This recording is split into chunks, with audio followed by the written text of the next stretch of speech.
Damn, that is carbonated. How you going? I'm Johnny from Poor Choice Homebrewing.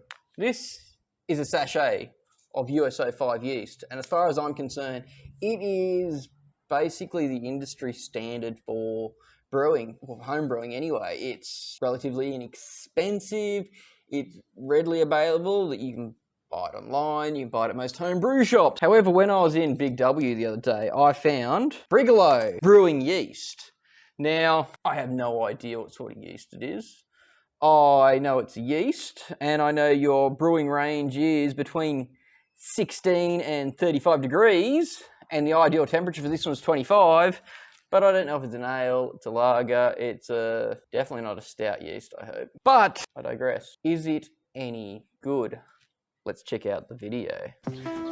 As we've seen many times before, I always start with clean, filtered water, and brewing with the good old death bucket.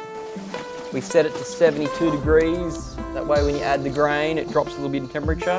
Oh, now I am protecting the element when I get to 72 degrees. And a little bit of protection of the element stops my bag from getting burnt.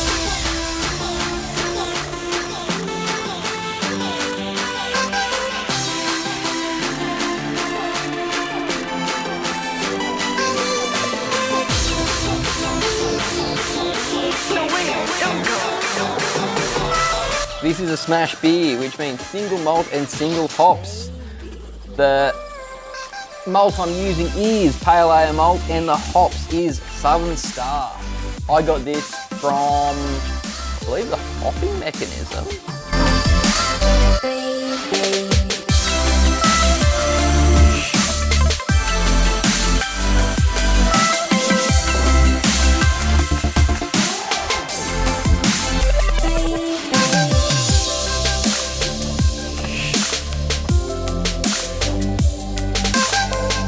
Charging some water at 80 degrees.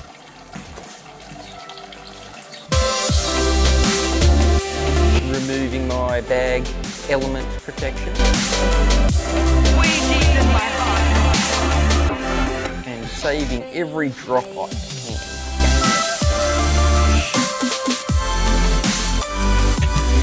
First time using these bags, they're freeze dried, so. There is our first edition going in. 12 grams of Southern Star.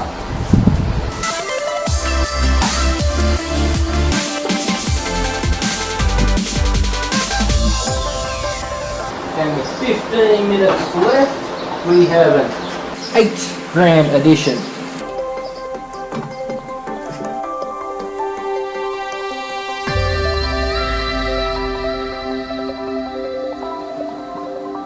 I don't want you going up tonight. You've been up far too much lately. And 5 minutes left in the boil. We have 9 grams of Southern Star. Very much.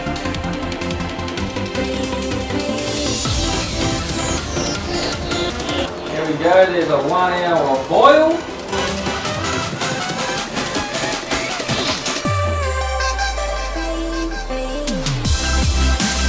And then we have 14 grams of Southern Star for a 15-minute Whirlpool edition.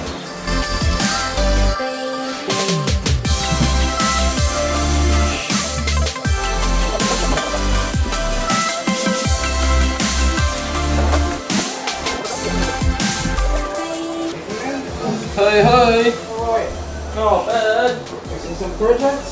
I'm making these. You're a legend, aren't Delivery man thinks I'm a legend for brewing beer. I can deal with that. You guys are too. And up to the fermentation. As you can see, I sanitize everything. Mix it around, sanitize it the best I can, even if I do make a mess.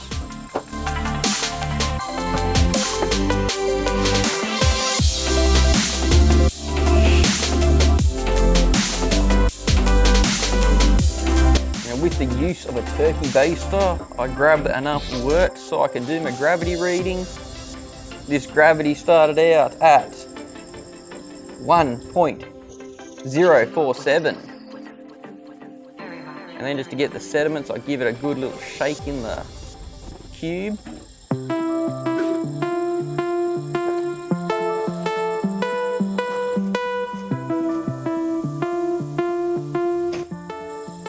And here it is me, I'm going, nah, I want more good beer, I want more USA 5 yeast.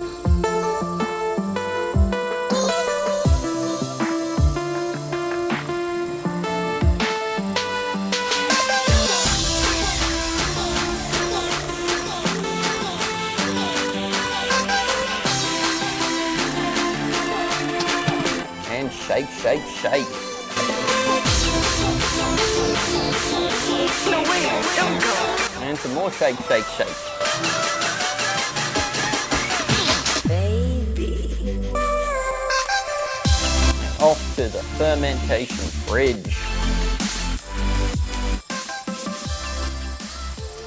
Now, there was no dry hopping in this one, so I basically waited for the gravity to go all the way down and kegged it, bottled it, whatever I needed to do.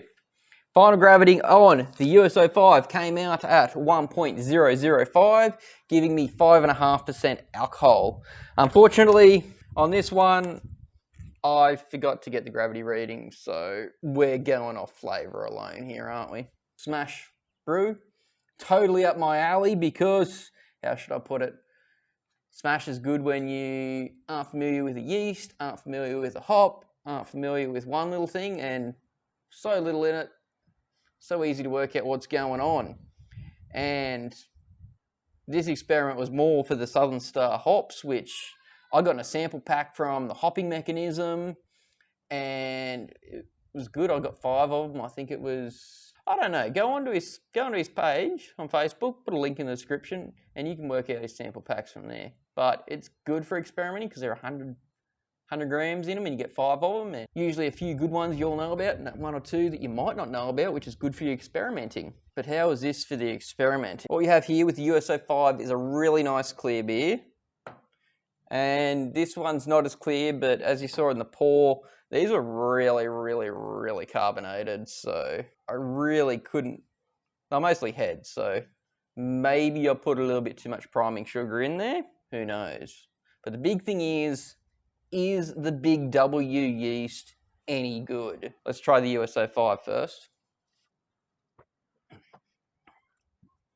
They said the hop profile for these was piney and spicy, and I definitely believe that. The Big W yeast.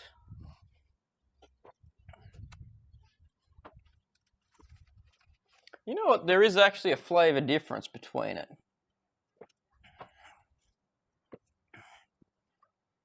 This one tastes like a clean, crisp lager.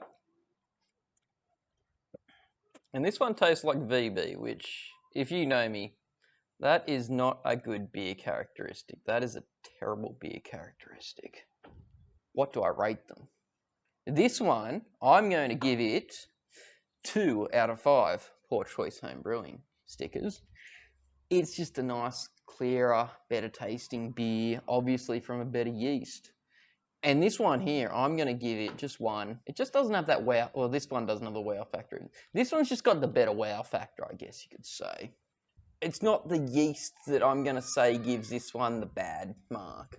Realistically, it's the hop. Good supplier. Hops themselves are good. I just know I'm probably not going to buy them again. As you've already learnt from me, I learn more from Poor Choices. If you like this video, please click like. If you want to get notifications when new videos come out, please click subscribe and ring the bell. If you have a good idea for a good Poor Choice, please write it in the comments. Till next time, I'm Johnny, and sometimes you just learn more from Poor Choices. Catch ya.